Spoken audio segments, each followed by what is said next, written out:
Hello. I would like to talk to you a bit about property. So, what are our learning objectives today?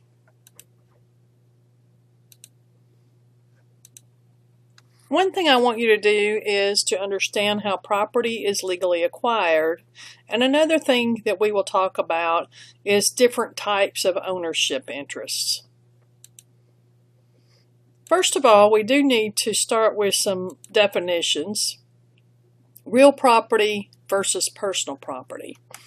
Real property is land and interest in land, and that also includes the house on the land or any other improvements like a barn or an office building, and it also includes fixtures, which could be things attached to the building like a chandelier or things that are adapted specially for that building like custom drapes or carpeting. So that's what real property is. Personal property is the other stuff, computers that are not built in, or a refrigerator that's not built in to the property. So land ownership also includes, or real property ownership also includes more than just the surface of the property and the improvements, but includes rights below the ground, and it also includes air rights.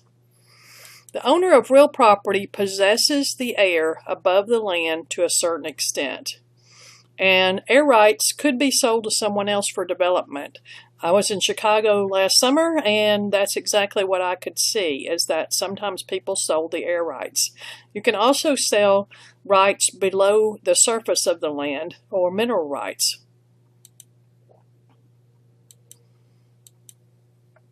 So you own the rocks and minerals beneath the land, you can sell them separately.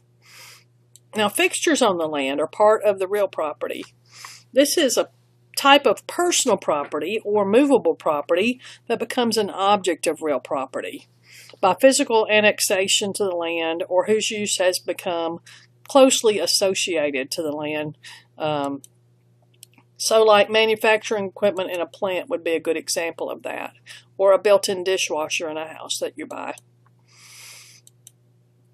The Coastal Oil and Gas Corp case is a Texas case where plaintiffs sued Coastal Oil for drilling on neighboring land instead of the plaintiff's land. And the reason Coastal Oil had done that, according to the plaintiffs, was to avoid paying a royalty to the plaintiffs on the gas.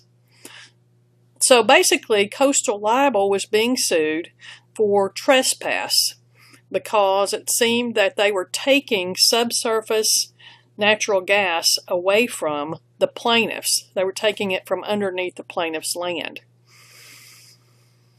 However, the court disagreed with the plaintiffs and said there is a capture doctrine which says if Coastal Oil can capture the natural gas, they can keep it, even though they may have captured some that was under the surface of the land by the neighbor. The court said if the plaintiffs are worried about this, they can drill on their own land and capture gas.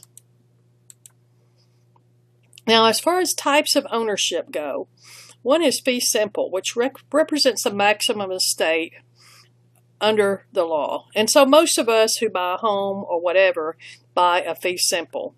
And it's basically a large bundle of rights and power of land ownership. There are very few limitations if it's a fee simple absolute, but there are still, taxes and things that may encumber the land, but generally fee simple absolute is the most complete ownership. There can be a fee simple defeasible. For example, if land is conveyed to a church, and it says it's only deeded to the church for so long as the church uses it for church purposes, that would be a fee simple defeasible. Now, another place we want to go is life estate. Life estate is when we deed property to Sue for life and then to Tom. Upon Sue's death, Tom automatically gets the property.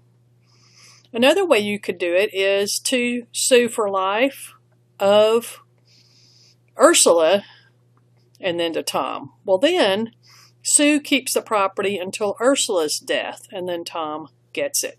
And a will can't really change that. So if Sue has it for life and she wants to somehow will this to someone else, well, it's not going to work. It's going to go straight to Tom upon Sue's death.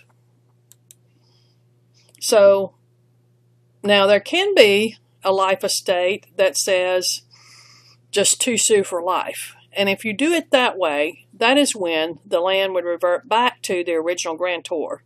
So for example, if Patricia conveys to Sue for Sue's life, and that's all it says, then after Sue dies, it comes back to Patricia.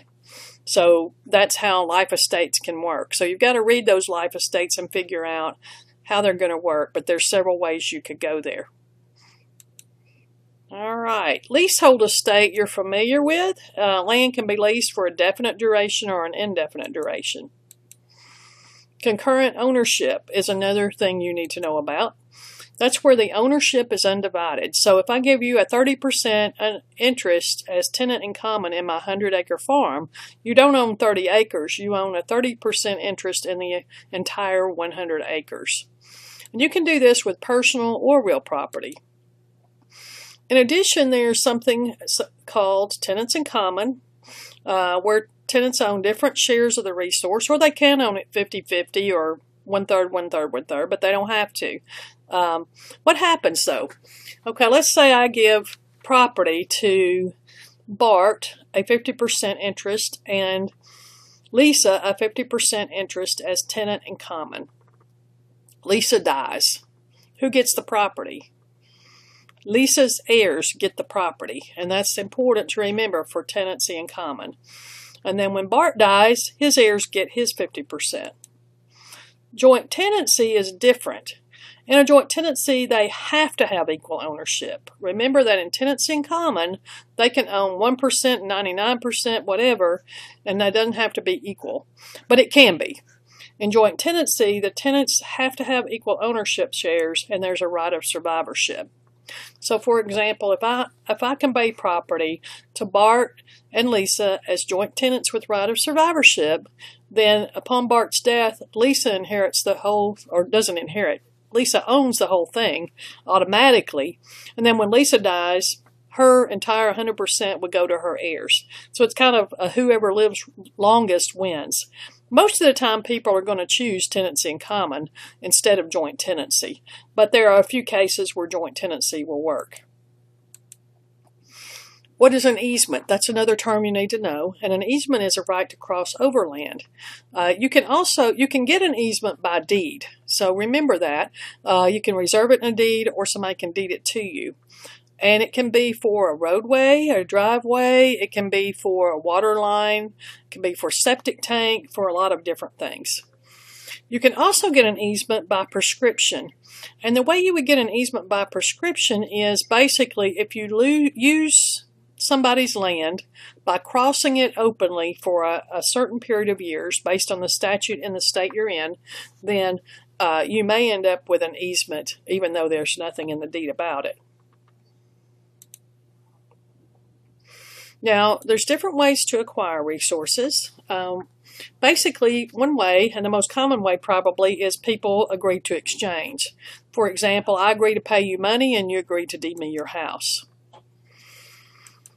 And the contract is very important there. We will talk about contracts at a different place in this class, and if the contract's breached, then there can be a lawsuit.